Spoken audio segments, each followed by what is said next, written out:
In this video, I'm going to show you how to remove devices from your YouTube TV account to manage your connected devices and ensure you stay within the allowed limit.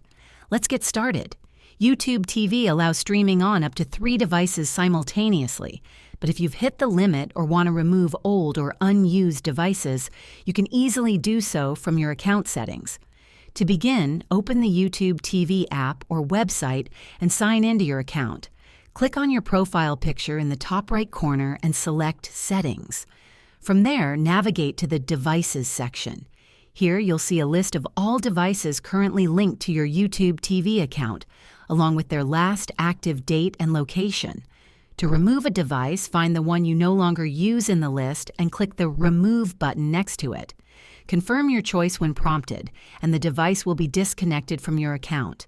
If you're unsure which devices to remove, check the last active column to identify ones that haven't been used in a while.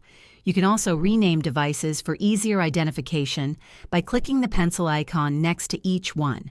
If you're unable to access the Devices section or suspect unauthorized devices are connected, consider changing your account password to secure your account.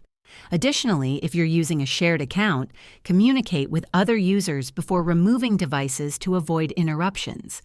If this video helped you, please like and subscribe to the channel for more tips on managing your streaming services. Thanks for watching, and I hope removing devices from YouTube TV helps you keep your account organized and secure. Don't forget to share this video with others who might find it helpful.